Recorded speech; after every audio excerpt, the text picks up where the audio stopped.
அப்ப இன்னைக்கு கோர்ட்ல என்ன நடந்ததுன்னா, கம்பேஷன் அடிப்படையில் நீங்க கொடுக்கும்போது நீங்க இங்க இருக்கிற சட்டத்திட்டங்களுக்கு இந்தியன் கான்ஸ்டிடியூஷனை நீங்க வயலேட் பண்ணாம கொடுக்கணும். ஏற்கனவே ஆனரபிள் சுப்ரீம் கோர்ட் நிறைய கைடன்ஸ் கொடுத்திருக்கு, ரெகுலேஷன் கொடுத்திருக்காங்க. அதை நீங்க ஃபாலோ பண்ணி தான் நீங்க கம்பேஷன் ஆர்டர் போடணும். அட்வொகேட் ஜெனரல் எதிர்த்தரப்புல ஆஜராகி ஒரு நீண்ட நெடிய ஒரு விவாதம் பண்ணாரு. அப்படி இருந்தாலும் நம்ம கான்ஸ்டிடியூஷனை தூக்கி பிடித்து நம்முடைய ஆர்குமெண்ட்டை கொண்டு போனோம்.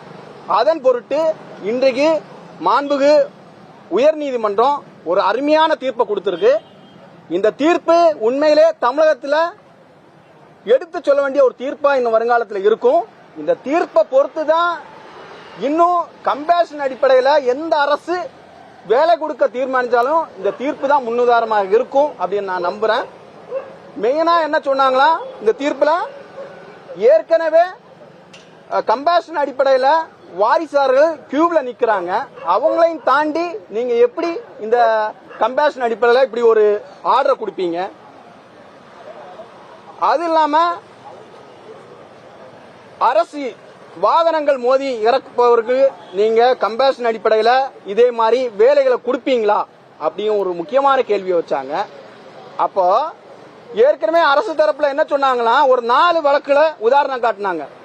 ஸ்டெர்லைட் துப்பாக்கி சூடு ஒன்னு லீலாவதி படுகொலை மதுரை மாநகரத்தில், 3 ஒரு எக்ஸ் சர்வீஸ்மேனுடைய மகனுக்கு வேலை வாய்ப்பு, 4 SC/ST ஆக்ட்ல மற்ற தாழ்த்தப்பட்ட பட்டியலின ஆட்களுக்கு நமக்கு வேலை வாய்ப்பு கொடுக்குறோம். இதெல்லாம் சொல்லிதான் அவங்களுடைய கேஸை கொண்டு போனாங்க. ஆக்சுவலி இதுல என்னன்னா, இந்த 4 கேஸை நீங்க அவங்க ரிலே பண்ணா கூட இந்த கரூர் இன்சிடென்ட் இந்த 4 கேஸுக்குள்ள வருமா அப்படின்னு ஒரு பெரிய கொஸ்டின் மார்க் இருக்கு. அது எங்கேயுமே அவங்க திடமா சொல்லல, ஆமா இதுக்குள்ள வரும் அப்படின்னு சொல்லல. இந்த 4 கேஸையும் பாத்தீங்கன்னா எல்லாமே ஸ்டேட்டோட இன்வால்வ்மெண்ட் இருக்கும். அது இல்லாம அந்த எக்ஸ் சர்வீஸ்மேன் கேஸ்ல அது கண்டிப்பா கொடுத்து ஆகணும். ஏன்னா எக்ஸ் சர்வீஸ்மேனோட பிள்ளைகளுக்கு தான் அந்த கம்பேஷன் அடிப்படையில் கொடுக்கணும். வேலையில் இருக்கும்போது இறக்குபவங்களுக்கு தான் அப்படி கம்பேஷன் அடிப்படையில் கொடுக்கணும் விதி இருக்கு. இப்படி இருக்கும்போது அட்வொகேட் ஜெனரல் இப்படியே ஒரு வாதத்தை எடுத்துட்டு போனாரு. நிறைய ஜட்மெண்ட் கொண்டு வந்தாங்க, சுப்ரீம் கோர்ட்டு வேற ஹைகோர்ட்டோட ஜட்மெண்ட் எல்லாம் கொண்டு வந்தாங்க. அப்படி இருந்தாலும் இன்னைக்கு இந்த கம்பேஷன் ஆர்டர் ஜியோ நம்பர் 554 ரைட்டா 5544 அந்த ஜியோ 544 செட் அசைட் பண்ணிட்டு இந்த ஆர்டர் செல்லாது. அதனால எங்களுக்கு ஆதரவான ஒரு தீர்ப்பு வந்திருக்கு. உண்மையாவே படிக்கிற பசங்க ஆயிரக்கணக்கான லட்சக்கணக்கான இளைஞர்களுக்காக நாங்க இந்த நீதிமன்றம் நாடியது அவங்களுக்கு பெரும் துணையாக இருக்கும் அப்படின்னு நான் சொல்ல கடமைப்பட்டிருக்கிறேன்.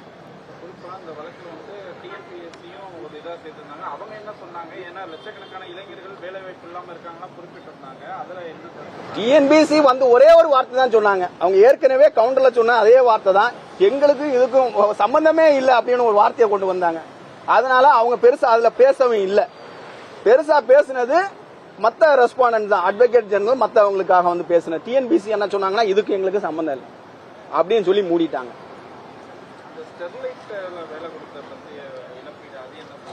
ஸ்டெர்லைட் இழப்பீடு என்பது ஒரு அரசுல நடந்த அரசோட மிஸ்டேக்.